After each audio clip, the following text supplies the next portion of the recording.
اعوذ بالله من الشیطان الرجیم. بسم الله الرحمن الرحیم. اسلام کې یو بهترین شای څه ډېر اهمیت ته ملاو دی، هغه اذان دی. حتی روایت حدیث دی پیغمبر کریم صلی الله علیه و آله څخه درې شیونه دي که اما امت د هغه ثواب د هغه اجر نه خبر شي، داسې رش به ورباندې جوړ شي چې یو یې څه زی کوم بل یې څه زی کوم، خبره به غوري ته وځي. هغو نه یو اذان اول صف و جمعه المنزه اول صف، جامع المنزه اول صف، جمعه المنزه اول صف، دا درې شیونه دي او کې اذان دی.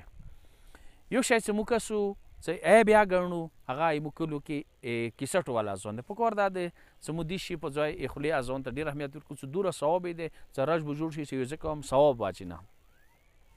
دویمه خبره دا چې پیغمبر کریم به ځنه وخت کې دنیا د حالات چینجز دی، کمای زتای، افسردگی، پریشانی. پیغمبر به حضرت بلال رحمت الله علیه باندې غاګ وکړو، ارحنا یا بلال، بلال ما زړه ته لږ سکون راکه، ما ته لږ دم راکه، ما ته لږ آرام راکه. یعنې څه مطلب؟ اذان وکړه، اذان سره ما ته سکون میلویږي.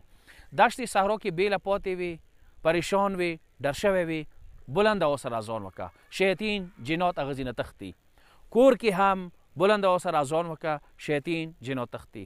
وړوکی بچی هغوی کې اذان، چپی کې کمه. خو یو عیب چې هغه مو ډېر کسو کله اذان شروع وي فلم ته به ناست، ډرامې ته ناست، موبایل ته ناست، جامو کې ناست، کلو سیډو کې به ناست وي. سره دا نه محسوسوي چې دا چی دی.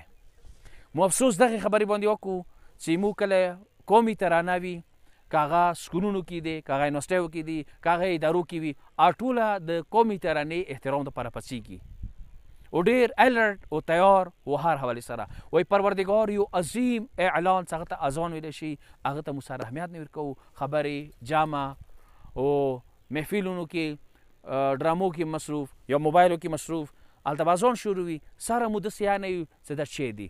سوال کوو چې اذان ته ډېر اهمیت ورکوئ. کیسټ اذان په ځای خولي اذان و اذان ټایم باندې خاموشي، اذان ټایم باندې مستحب دا دی چې کوم هغه ذکر کېږي هغه ته وسکه. مثلا سرور الله اکبر ته وسوایه، اشهد ان لا اله الا الله، اشهد ان محمد رسول الله، اشهد ان علي ولی الله، دا ته ټوله ورسره وایه. لا اله الا الله ورسره وایه.